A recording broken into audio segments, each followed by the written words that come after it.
ये टाइम्स नाम नवभारत का नव निर्माण मंच है और ये राजस्थान के लिए ओरिएंटेड है। आज का मुद्दा बहुत खास है। आज का मुद्दा है महिलाओं को लेकर, महिला सशक्तिकरण, महिला एवं बाल विकास स्पेशल, हमारा ये पूरा सेक्शन है। हमारे समाज में महिलाओं को शक्ति कहा जाता है।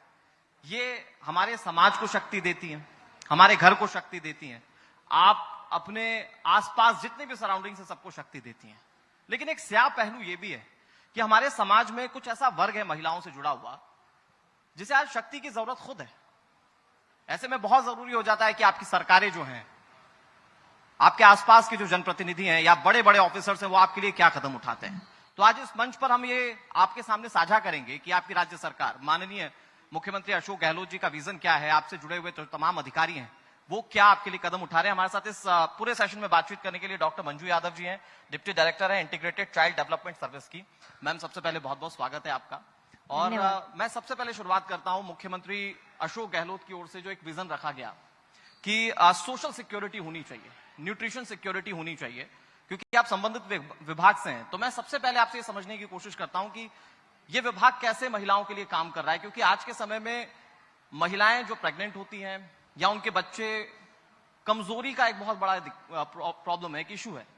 तो वो विभाग जो संबंधित है वो कैसे काम कर रहे हैं, स्पेशली आप किस तरह से इसे रिजॉल्व करने की कोशिश कर रही हैं। नारी शक्ति को सम्मान देते हुए मैं अपनी बात शुरू करना चाहूंगी।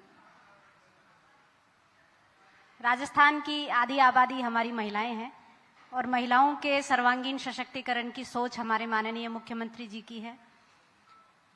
एक ऐसा प्लेटफॉर्म उन्हें प्रदान करना महिलाओं को जहां वे खुलकर अपनी बात रख सकें, जहां अपने बच्चों के पोषण को वो सुनिश्चित कर सकें। तो इसके लिए समेकित बाल विकास विभाग के अंतर्गत हम आंगनवाड़ी केंद्रों के माध्यम से अपनी सेवाएं प्रदान कर रहे हैं। आंगनवाड़ी केंद्र एक ऐसा मंच है जहां उस क्षेत्र की आबादी की जो गर्भवती महिलाएं हैं, जो धात्री महिलाएं हैं, जो 6 माह तक के शिशु को स्तनपान कराती हैं, और जो 6 माह तक के बच्चे हैं, उनके संपूर्ण स्वास्थ्य और पोषण को सुनिश्चित करने का कार्य किया जाता है। तो आपने बताया कि अभी जैसा हमारे माननीय मुख्यमंत्री महोदय जी की सोच है कि महिलाओं को सशक्त बनाना है, तो ऐसा मंच जहां वो खुलकर अपनी बात रखें, ये एक सशक्तिकरण की बड़ी सौगात है। और जहां आने वाली पीढ़ी, हमारे छोटे छोटे बच्चे जो 6 साल तक की उम्र तक के हैं, उनके बेहतर पोषण को सुनिश्चित करने के लिए हमारी आंगनवाड़ी कार्यकर्ताएं, सहायिकाएं मुस्तैदी से अपना कार्य कर रही हैं। मैम, लेकिन जब भी सरकारों का जिक्र होता है तो पहले योजनाओं का जिक्र होता है, और मुझे अच्छे से याद है कि इंदिरा गांधी मातृत्व पोषण योजना राजस्थान सरकार के लिए, खास महिलाओं के लिए शुरू की गई। और इसकी खास बात यह थी कि ये शुरू हुई 2020 में और 2022 आते आते इसने अवार्ड जीत लिया। तो वो पूरा सफर कैसा रहा, और खास तौर पर अगर इस योजना की बात करें तो महिलाओं के सशक्तिकरण के लिए या महिलाओं के बेहतर स्वास्थ्य के लिए ये कैसे काम करती है। किसी भी बड़े लक्ष्य को प्राप्त करने के लिए छोटे छोटे कदम बढ़ाना आवश्यक होता है। और जब हम बात करते हैं महिलाओं और शिशुओं के स्वास्थ्य और पोषण की, तो ये शुरुआत हम दिन भर में उनके खान पान को लेकर, हमारी जो गर्भवती महिलाएं हैं वो अपने पूरे गर्भावस्था के दौरान अपने शिशु का और अपना स्वयं का किस तरह से खान पान को सुनिश्चित कर पाएं, और जो धात्री महिलाएं हैं वो 6 माह तक अपने शिशु को स्तनपान करा पाएं। मैं आपको बताना चाहूंगी कि जैसे हमारे जो बच्चे होते हैं उनका 2 साल तक 80% मस्तिष्क का विकास हो जाता है। तो ये एक बहुत बड़ी जिम्मेदारी है कि इन 2 साल में हम अपनी सेवाओं के माध्यम से उन बच्चों को किस तरह से कैटर करते हैं। तो इन बच्चों के सर्वांगीण विकास के लिए हमारे आंगनवाड़ी केंद्रों के माध्यम से हम सप्लीमेंट्री न्यूट्रिशन सर्विस उनको प्रोवाइड कराते हैं। ये एक ऐसी सेवा है जिसमें बच्चों को जो वो घर पर दैनिक आहार खाते हैं, उसके अलावा उनको जो भी पोषण की कमी होती है उसकी पूर्ति करने के लिए हम माइक्रोन्यूट्रिएंट फोर्टिफाइड रेसिपीज उनको अवेलेबल कराते हैं। तो खान पान के साथ साथ उनको हम खेल खेल में शिक्षा भी प्रदान करते हैं। और आपने जो भी योजना का नाम लिया वो एक आर्थिक सशक्तिकरण की योजना है कि पोषण के साथ साथ किस तरह से हम उन्हें आर्थिक सहायता भी प्रदान कर सकते हैं ताकि वो अपना और अपने शिशु का ख्याल रख सके। मैम, आपने बहुत अच्छी बात कही, लेकिन कई बार होता है कि सरकारें जब किसी योजनाएं को शुरू करती हैं तो वो इम्प्लीमेंट वैसी नहीं हो पाती जैसी उसकी सोच होती है। इस योजना ने, चूंकि जैसा कि मैंने अपने साथ में बैठे हुए लोगों को भी बताया कि ये योजना 2022 में एक अवार्ड भी जीत चुकी है, तो वो योजना क्रियान्वित करने के लिए क्या स्टेप्स थे, कैसे आप लोग लोगों तक पहुंचे, ग्रामीण इलाकों तक खास तौर पर आपका फोकस कैसे रहा? कहते हैं नेक सोच से कोई कार्य शुरू किया जाए तो उसके परिणाम भी बहुत अच्छे होते हैं, और इसी नेक सोच के साथ हमारी सरकार ने इस योजना की शुरुआत की। शुरुआत में 5 जिलों में लागू की गई और इसके बाद में अप्रैल 2022 से हमने इसको पूरे राजस्थान में लागू कर दिया। तो प्रथम संतान के जन्म के समय भारत सरकार द्वारा आर्थिक प्रोत्साहन उपलब्ध कराया जा रहा है प्रधानमंत्री मातृवंदन योजना के तहत, जिसमें 5,000 रुपए की आर्थिक सहायता दी जाती है। लेकिन दूसरे संतान के समय गर्भवती माता को वित्तीय सहायता पहुंचाने का ये जो नवाचार है, ये राज्य सरकार द्वारा शुरू किया गया है और इसमें महिलाओं को हम 3 किस्तों में 6,000 रुपए की सहायता उपलब्ध कराते हैं बच्चा होने पर दूसरी संतान के समय। तो ये किस तरह से सफल रूप में क्रियान्वित हो पा रही है, इसके लिए हमारी जो गांव-गांव ढाणी-ढाणी में हमारी जो मानदेय कर्मी कार्यरत हैं, उनके प्रयासों को, उनके जज्बों को हम सलाम करते हैं कि उन्होंने ऐसी बेनिफिशियरी तक अपनी पहुंच बनाने की सुनिश्चितता की है, क्योंकि ये एक पेपरलेस स्कीम है जिसके लिए लोगों को जानकारी होना बहुत आवश्यक है कि वो अपना पंजीकरण इसमें करवा पाए। लेकिन ग्रामीण क्षेत्रों तक पहुंचने के लिए आपने बताया, इम्प्लीमेंट कैसे होना शुरू हो गई योजना, कैसे पता चलने लगा कि ये योजना जो है अब वो कारगर साबित हो रही है? क्योंकि मैंने जहां तक पढ़ा है इसमें कई लाख करोड़ का बजट सरकार की ओर से, राज्य सरकार की ओर से रखा गया था, आवंटित किया गया था और बहुत हद तक लाभार्थियों तक ये पहुंचा भी। जैसे मैंने बताया कि एक पेपरलेस स्कीम है जी। तो यानी कि बेनिफिशियरी को अपने पार्ट पर किसी प्रकार के आवेदन की आवश्यकता नहीं होती है। उसे केवल अपना द्वितीय गर्भधारण के समय अपना आंगनवाड़ी केंद्र पर पंजीकरण कराना होता है, अपनी प्रसव पूर्व जांच करानी होती है और उसके पश्चात उसका जो रजिस्ट्रेशन है वो चिकित्सा विभाग के पीसीटीएस पोर्टल पर हो जाता है।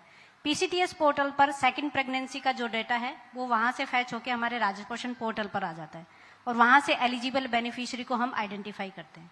फिर उसका वेरिफिकेशन होता है कि क्या ये बेनिफिशियरी सही है, तो हमारे जो मानदेय कर्मी फील्ड में कार्यरत हैं, हमारी एलएस बहनें हैं, वो उनका वेरिफिकेशन करती हैं और जब वेरीफाई हो जाता है कि ये लाभार्थी सही है, उसके पश्चात उसको किसी तरह की कोई चुनौती इस पूरी योजना को इम्प्लीमेंट करने में? क्योंकि ग्रामीण क्षेत्र कई सारे हैं और राजस्थान को लेकर कहते हैं कि महिलाएं कई सारी घूंघट में रहती हैं।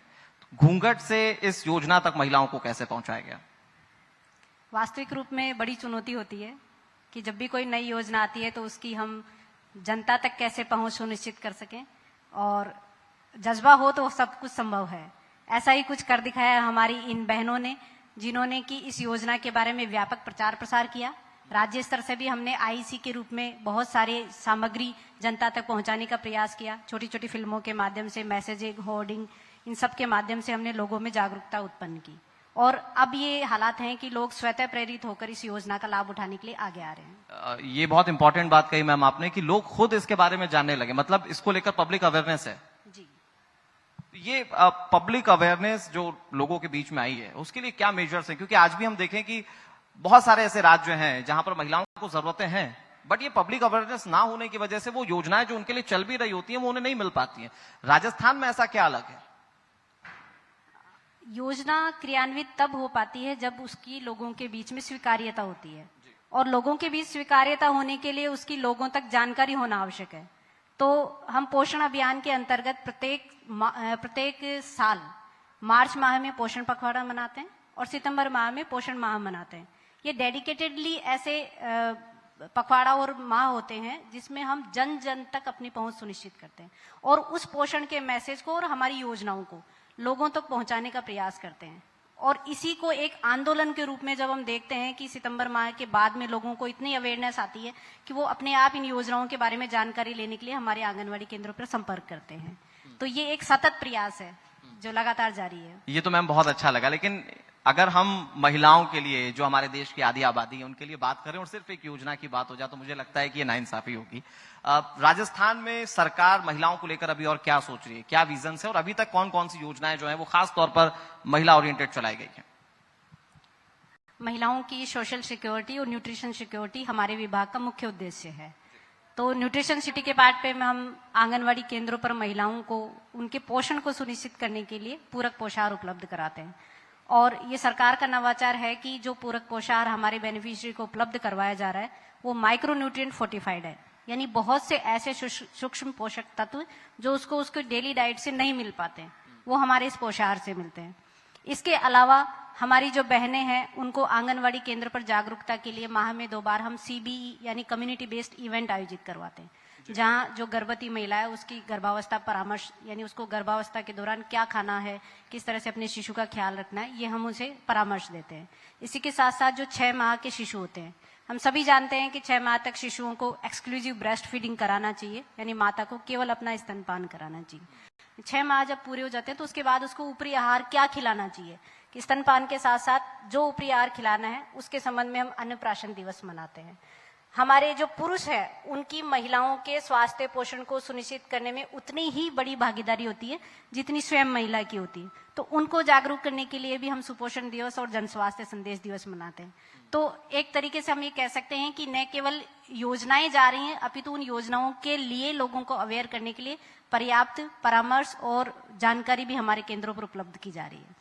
मैम, लेकिन आपने सप्लीमेंट्री न्यूट्रिशन का जिक्र किया, मुझे ये बताइए कि कौन कौन से ऐसे न्यूट्रिशन है जो लोगों तक पहुंचाया जाता है, और क्योंकि हमने वो पहले वाला भी एक दौर देखा है जब महिलाओं को जो दाइयां होती थी वो महिलाओं के का प्रसव करवा देती थी, फिर वो मॉडर्नाइजेशन का दौर आया, अस्पताल का दौर आया, लेकिन अभी भी कई इलाकों में उसको लेकर वो अवेयरनेस नहीं।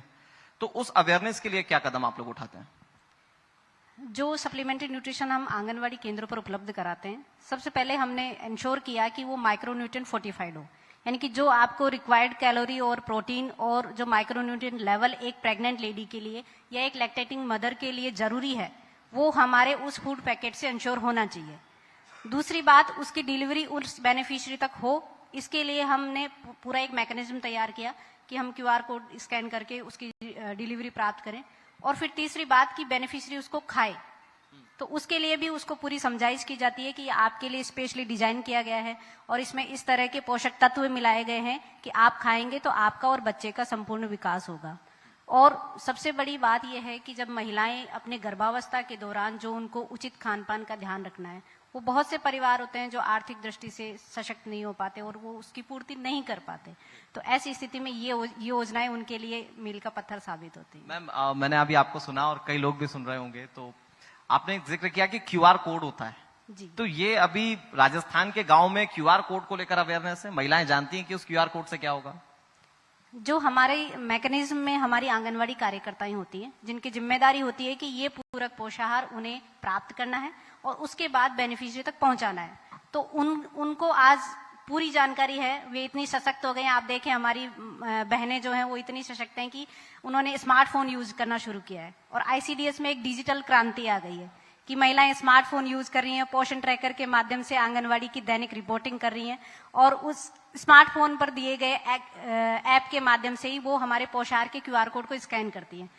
मीन्स इट इज एंश्योर्ड कि वो उसने प्राप्त कर लिया है और फिर उसके बाद में वो बेनिफिशियरी तक उसको पहुंचाती हैं। तो ये एक नवाचार पूरे भारत में, राजस्थान में इस तरह का नवाचार हमने शुरू किया है जिसको राष्ट्रीय स्तर पर भी प्रशंसा मिल रही है। और ये डिजिटलाइजेशन के लिए तो फोकस हर तरफ किया जा रहा है, केंद्र सरकार भी कर रही है, आप लोगों ने भी बड़े पैमाने पर किया। ये सफर कैसा रहा? क्योंकि राजस्थान में तो अभी भी मैं देख रहा हूं कई सर पे पल्लू रखा हुआ है महिलाओं के, उस पे कई महिलाएं तो घूंघट में रहती हैं और डेंस इलाकों में जाएं जिनको सबसे ज्यादा ऐसी योजनाओं की जरूरत है, वहां पर तो महिलाएं घूंघट उठाती नहीं है। तो वो घूंघट से लेकर QR कोड तक का सफर कैसे बताएंगे आप? ये एक इतना दिलचस्प सफर है कि जिसने इस सफर को जिया है वो भी अपने आप में गौरव महसूस करती हैं और जिन्होंने उनका साथ दिया है वो भी अपने आप में फक्र महसूस करते हैं। क्योंकि एक दौर मुझे याद है जबकि आंगनवाड़ी में हमारी जब ये मानदेय कर्मी बहनों की भर्ती होती थी तो साक्षर होना मात्र एक योग्यता होती थी। तब से लेकर अब तक के इस सफर में इनके लिए निर्धारित शैक्षणिक योग्यताएं तय कर दी गई हैं और इवन सबसे बड़ी बात है कि इनके मन की इच्छा शक्ति कि इन्होंने उस चीज को दिल से अपनाया, सीखा कि 55 साल की उम्र में भी हमारी महिलाएं स्मार्टफोन का प्रयोग कर रही हैं और न केवल प्रयोग कर रही हैं अपितु उसके बेहतर तरीके से हमारे बेनिफिशियरी को उसके थ्रू काउंसिल भी कर रही हैं कि छोटे छोटे वीडियोस को स्मार्टफोन पर दिखाकर लाभार्थी को समझाना कि आपके लिए ये सेवा है, इस तरह से आपको परामर्श हम दे रहे हैं, आप इस तरह से अपने बच्चे का ख्याल रखें। तो ये एक डिजिटल क्रांति कह सकते हैं हम इसे ICDS के लिए। मैम, भारत की गिनती उन देशों में होती थी पूरी दुनिया में जहां पर जन्म देने वाली माँ और जन्म लेने वाला बच्चा सबसे हाई रिस्क पर होते थे। आज राज्यों के स्तर पर या सरकारों के स्तर पर जिस तरह से काम किया जा रहा है उस रेट को बढ़ाने की कोशिश की जा रही है, लेकिन मुझे ये बताइए मैम कि ये चुनौती कितनी बड़ी है, आप कितनी बड़ी चुनौती से पाती हैं, क्योंकि आप तो बहुत जमीन पर काम करने वाली हैं, तो ये कितनी बड़ी चुनौती है। और आज के समय में जब मोबाइल फोन का भी इस्तेमाल है, बहुत आसानी से चीजों को समझा जा सकता है, तो आज के समय में भी किन चीजों को आप लोग फेस करते हैं? चुनौतियां वास्तव में बहुत सारी होती हैं, और तब जबकि हम समुदाय के निचले स्तर पर जाकर लोगों से संपर्क करने का प्रयास करते हैं। लोगों की योजना के प्रति इच्छा भी हो सकती है और अनिच्छा भी हो सकती है, लेकिन उन्हें चूंकि उस सेवा का लाभ पहुंचाना है तो हमें उन्हें तैयार करना होता है, और इसके लिए पूरे समर्पित भाव से हमारी जो फील्ड कार्मिक हैं वो सब कार्य करते हैं। आप देखेंगे कि जो इनकी मेहनत है वो किस रूप में परिलक्षित हो रही है। NFHS 4 के आंकड़े, जो नेशनल फैमिली हेल्थ सर्वे है, उसके आंकड़े आते हैं जो ये दिखाते हैं कि बच्चों में स्टैंडिंग यानी कि उम्र के अनुसार उनकी लंबाई, वेस्टिंग यानी कि उम्र के अनुसार उनकी हाइट के अनुसार दुबलापन, और जन्म के समय लो बर्थ वेट, तो ये चीजें किस तरह से इंप्रूव हुई हैं। हम अगर आंकड़ों का अध्ययन करें तो हम स्पष्ट रूप से देखेंगे कि राजस्थान में NFHS 4 के आंकड़ों की तुलना में जो NFHS 5 की रिपोर्ट आई है वो ये सिद्ध कर रही है कि हमारे प्रयासों ने आम जन में सफलता हासिल की है, और हमारे बच्चों में स्टंटिंग, वेस्टिंग और लो बर्थ वेट ये घटे हैं। आप बात करें कि पहले बच्चों में सीवियर मेल न्यूट्रिशन और मॉडरेट मेल न्यूट्रिशन की दर काफी अधिक थी, लेकिन अभी हमने, राज्य सरकार ने एक स्पेशल नवाचार इसमें भी किया है, जो भी भारत में एक उल्लेखनीय नवाचार है। अम्मा कार्यक्रम के नाम से हमने एक नवाचार चलाया, जिसमें हम 5 साल तक के बच्चे, उनको हम आइडेंटिफाई करते हैं, उनकी वजन, लंबाई, ऊंचाई लेकर ये पता लगाते हैं कि क्या ये बच्चा पोषण की दृष्टि से सही है। यदि वह सही नहीं है, यानी वो सीवियरली मेल नरिश्ड है, तो हम उसे मेल न्यूट्रिशन ट्रीटमेंट सेंटर यानी MTCs होते हैं वहाँ रेफर करते हैं। वहां पर बच्चे का निर्धारित अवधि तक उपचार होता है, उसके बाद वापस वो बच्चा समुदाय में आता है। तो एक पूरा कोऑर्डिनेशन हमने चिकित्सा स्वास्थ्य विभाग के साथ बिठाया है, जिसमें बच्चे की स्क्रीनिंग से लेकर ट्रीटमेंट तक का हम साइकिल फॉलो कर रहे हैं। और आपको मैं जानकारी देना चाहूंगी कि हर माह लगभग 40 लाख बच्चे इस योजना के तहत स्क्रीन किए जा रहे हैं, और इस सब के लिए मैं धन्यवाद देना चाहूंगी हमारी समस्त फील्ड कर्मियों को, जिन्होंने ढूंढ ढूंढ कर ऐसे बच्चों के अंदर कुपोषण का पता लगाया, और न केवल पता लगाया बल्कि उनके स्वास्थ्य को सुनिश्चित, उनके पोषण को सुनिश्चित करते हुए उन्हें वापस हंसता खेलता समुदाय को लौटाया। मुझे लगता है इस बात के लिए तालियां होनी चाहिए, क्योंकि ये बहुत बड़ा डिफरेंस लेकर आता है हमारे समाज में। एक चीज और मैं ये समझना चाहूंगा, क्योंकि आप इतनी बातें कर रही हैं मैम, मैं क्यूरियस हूं इस बात के लिए कि महिलाएं क्या समझ पाती हैं कि कैसे वो अपने नवजात बच्चे की देखरेख कर सकते हैं, कौन कौन से न्यूट्रिशन दे सकते हैं, क्योंकि उसमें कई सारी टेक्निकल टर्म्स भी हैं, तो उनको समझा पाना, क्या उस स्तर पर भी कोई चुनौती है? माँ के लिए, अपने बच्चे के लिए पोषण सुनिश्चित करना, ये सबसे बड़ी दिली इच्छा भी होती है और सबसे बड़ी चुनौती भी होती है। तो उसे जानकारी देना कि आपके बच्चे के लिए किस एज के अकॉर्डिंग क्या सही है या कितनी मात्रा में आपको खिलाना है, इसके लिए हम हमारी कार्यकर्ताओं को भी टाइमली ट्रेंड करते हैं। छोटी छोटी ट्रेनिंग्स हम इनकी सेशन वाइज ILA ट्रेनिंग्स होती है, इंक्रीमेंटल लर्निंग अप्रोच, तो उसमें इनकी ट्रेनिंग्स हम करवाते हैं। और इनके लिए टूल किट हमने डिजाइन किए हैं, जिसमें पोषण ट्रैकर ऐप पर ही इनके लिए छोटे छोटे वीडियो मैसेजेस होते हैं, जो ये बेनिफिशियरी मदर को दिखाकर ये कन्विंस करने का प्रयास करती हैं कि आप अपने बच्चे को इस तरह से डाइट प्लान करें, उसको इस तरह से खिलाएं, ताकि वो लगातार सुपोषण की आगे बढ़े, कुपोषण की तरफ ना जाए। मैं अपने दर्शकों को बताऊं कि राजस्थान में 2022 से पहले शिशु मृत्यु दर जो 35 हुआ करता था, वो अब घटकर 32 हो गया है। और अभी जो रिपोर्ट आएगी, उम्मीद है मैम कि वो इससे भी ज्यादा बेहतर राजस्थान को इंप्लीमेंट करेगी या फिर इंडिकेट करेगी। लेकिन वो जो शिशु मृत्यु दर कम होना, उसके लिए क्या रोड मैप आप लोगों ने तैयार किया है? शिशु मृत्यु दर कम होने के लिए सबसे पहली जरूरी बात है कि इंस्टीट्यूशनल डिलीवरी इंश्योर होनी चाहिए। आज वो जमाना गया जब घर में दाइयों के हाथ से प्रसव हुआ करते थे। अब हमारी जो चिकित्सा विभाग और हमारे विभाग की साझा उपलब्धि कह सकती हूँ मैं, कि हमने इंस्टीट्यूशनल डिलीवरी को 90% से ऊपर ले जाने में सफलता हासिल की। और जब इंस्टीट्यूशनल डिलीवरी होती है तो उसी समय माँ को यह भी परामर्श दिया जाता है कि आप शिशु को 6 माह तक एक्सक्लूसिव ब्रेस्ट फीडिंग करवाएं। तो ये दोनों चीजें हैं, ये इंश्योर करती हैं कि शिशु मृत्यु दर कम होगी, क्योंकि जन्म के 48 घंटे के भीतर अगर बच्चे की मृत्यु होती है तो वो जिम्मेदारी विभाग को अपने ऊपर लेनी होती है। तो हमारे जो जितने भी फील्ड कर्मी हैं, चाहे वो चिकित्सा विभाग के हों, चाहे ICDS के हों, वो मिलकर ही इंश्योर करते हैं कि ड्यूरिंग प्रेगनेंसी मदर की पूरी हेल्थ चेकअप हो, उसको पूरा न्यूट्रिशन काउंसल हो और उसका इंस्टीट्यूशनल डिलीवरी हो। इंस्टीट्यूशनल डिलीवरी के बाद जन्म के 2 घंटे के भीतर बच्चे को कोलेस्ट्रम यानी माँ का पहला गाढ़ा पीला दूध पिलाया जाए, जो बच्चे के लिए अमृत के समान होता है।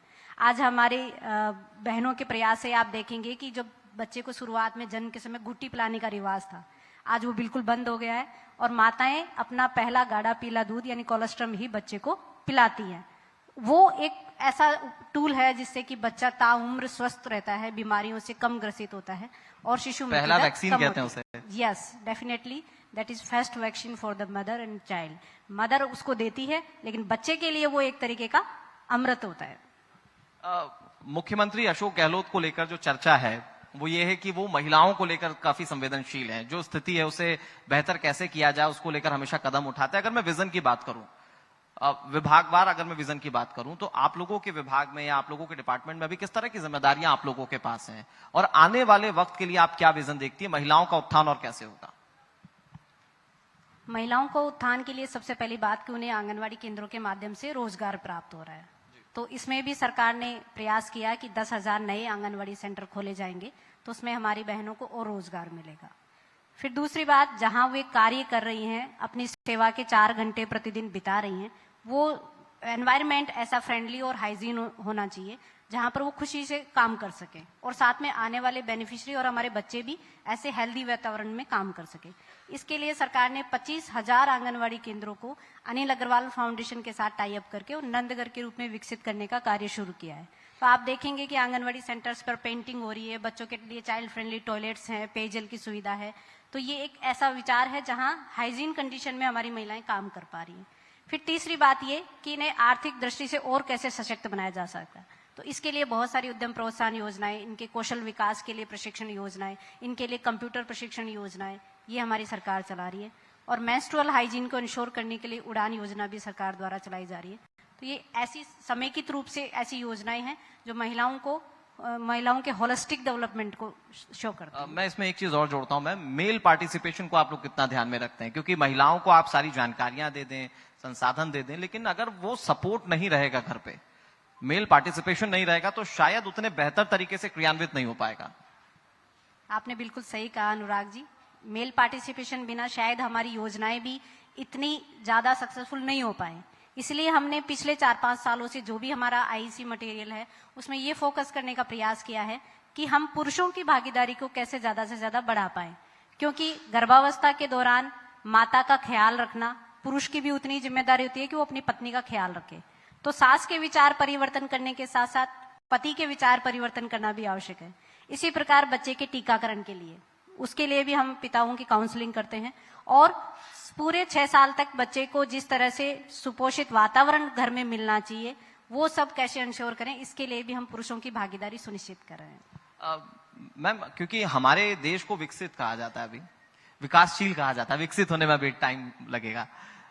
उस विकासशील देश में अगर महिलाओं की भागीदारी, सोशल एम्पावरमेंट अगर बढ़ जाए, तो आप देश को कहां खड़ा पाती हैं? और खासतौर पर अगर राज्य के स्तर पर देखें, राजस्थान के स्तर पर देखें कि महिलाएं सशक्त हो गई, ये जो मातृ शिशु जो दर जो बेहतर होनी चाहिए, अगर ये बेहतर हो जाए तो आप कितना बड़ा बदलाव देखती हैं? फिर जब प्रदेश की आधी आबादी सशक्त होगी तो निश्चित रूप से देश की और प्रदेश की GDP बढ़ेगी और GDP में योगदान भी हम कहें कि आधा महिलाओं का योगदान होगा, चाहे वो कृषि स्तर पर हो, चाहे घरेलू श्रम के स्तर पर हो। तो महिलाएं यदि सशक्त होंगी तो वो खुलकर प्रदेश के विकास में अपना योगदान दे पाएंगी। और बहुत सारे कार्य ऐसे हैं जो कि महिलाएं हर फील्ड में अपनी उपलब्धियों को दिखा रही हैं। तो ये एक बड़ी सोच है कि आप यदि अपने प्रदेश को आगे ले जाना चाहते हैं, उसे विकासशील, अपने देश को विकासशील से विकसित की ओर ले जाना चाहते हैं, तो आपको डेफिनेटली जो हमारा आधा सेक्टर है महिलाओं को जो केंद्रित करता है उस पर ध्यान देने की आवश्यकता रहेगी और ये हमारी सरकार पूरी शिद्दत से कर रही है। मैम, हमारे पूरे सेशन में हमने जो बात की है और हमारे साथ जितने भी लोग हैं, जो लोग इस शो को देख भी रहे हैं, एक बहुत इंपॉर्टेंट फैक्टर है वो एजुकेशन का। तो वो चाहे वो बतौर माँ किसी महिला को एजुकेशन देनी हो या वो जब बच्ची हो तो किसी को एजुकेशन देनी हो, ये एजुकेशन कितना बड़ा फैक्टर है विमेन एम्पावरमेंट के लिए? एजुकेशन निश्चित रूप से बहुत बड़ा फैक्टर है, लेकिन एजुकेशन, लिटरेसी और काउंसलिंग, ये दोनों तीनों चीजें मिली हुई है। एजुकेशन का मतलब ये नहीं कि सिर्फ आपने स्कूल की डिग्री हासिल कर ली। एजुकेशन का मतलब ये भी है कि आपने अपने बच्चे को, अपनी बेटियों को किस तरह की सीख दी। चाहे हम आज बात करते हैं कि स्कूली लेवल से या हमारे आंगनवाड़ी लेवल से हम गुड टच बैड टच के बारे में बच्चियों को सिखाते हैं। बच्चियों को मेंस्ट्रुअल हाइजीन कैसे इंश्योर करना है, ये माँ बेहतर तरीके से उनको सिखा सकती है। तो शी इज ऑल्सो एजुकेटिंग। हम इसे भले ही डिग्री नहीं कह सकते, लेकिन एजुकेट हर लेवल पे किया जा रहा है। तो एजुकेशन को हम इंश्योर करने में बहुत बड़ा रोल हमारी महिलाओं का मानते हैं।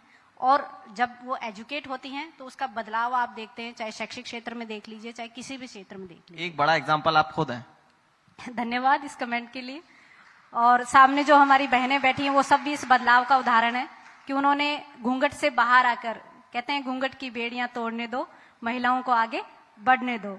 तो ये बहुत बड़ी उपलब्धि है हम सब के लिए कि आज महिलाएं बढ़ चढ़कर अपनी बात को कह पा रही हैं, खुलकर अपनी बात हर मंच पर रख पा रही हैं। तो इन सभी के सशक्तिकरण को भी हम सलाम करते हैं। घूंघट की बेड़ियों का जिक्र है, पहले प्लीज एक बार बहुत जोरदार तालियां हो जाए इतनी अच्छी बात के लिए। मैम, घूंघट की बेड़ियों का आपने जिक्र किया, मुझे लगता है कि राजस्थान के अभी कुछ डेंस इलाके ऐसे हैं जहां पर ये बेड़ियां टूटी नहीं। तो स्पेशली अगर महिलाओं के सेक्टर की बात की जाए, उससे जुड़े हुए डिपार्टमेंट के लेकर बात की जाए, तो सरकारों का विजन उसके लिए क्या है? क्योंकि कुछ लोग संस्कृति से जोड़ते हैं, वो एजुकेशन या विमेन एम्पावरमेंट को नहीं देखते, वो पहले प्रायोरिटी देते हैं अपनी संस्कृति को। वो कहते हैं कि हमारे घर की बेटियां बिना घूंघट के कैसे घूम सकती हैं। ये कितना बड़ा चैलेंज आप प्रदेश के लिए देखते हैं, और ये अगर चैलेंज है तो कैसे हम इसे पार पाएंगे? जब कोई बात हमारी परंपरा और हमारी संस्कृति से जुड़ी हुई होती है तो उसमें बदलाव लाना इतना आसान नहीं हो पाता है। और जब हम बात करते रहते हैं कि पुरुष प्रधान समाज है तो वहाँ महिलाओं को आगे लाने के लिए भी विशेष प्रयास करने होते हैं। और ऐसे में घूंघट प्रथा की यदि बात करें तो आप सही कह रहे हैं कि अभी भी बहुत सारे क्षेत्र ऐसे हैं जहाँ की महिलाएं हिचकती हैं बाहर आने के लिए।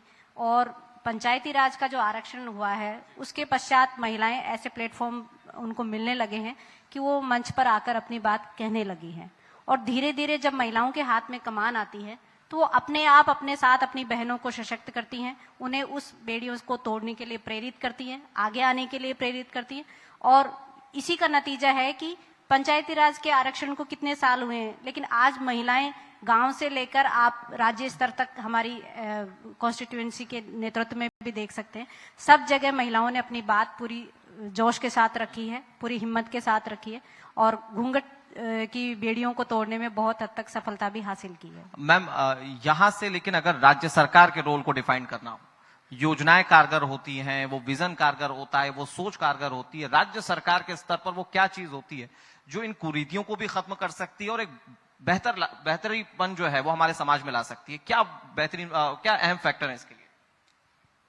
देखिए, दबाव से या बलपूर्वक किसी चीज को भी खत्म नहीं किया जा सकता है। इसके लिए आपको सॉफ्ट डिप्लोमेसी अपनानी होती है, इस तरह की रणनीति बनानी होती है कि आप किस तरह से किस ग्रुप को आप अपने बेनिफिशियरी ग्रुप में शामिल करेंगे कि वो ये बदलाव ला सके।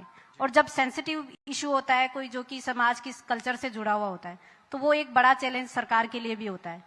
लेकिन सरकार ने अपने स्तर पर तय किया कि जो भी हमारा मीडिया होगा, जो हमारी जिस भी तरीके से हम अपनी बात जनता तक पहुंचा पाएंगे, उससे हम ये पूरा प्रयास करेंगे कि हमारी महिलाएं इन कुप्रथाओं को, इन जो पुरानी प्रथाएं हैं, इनसे बाहर निकलने का प्रयास करें।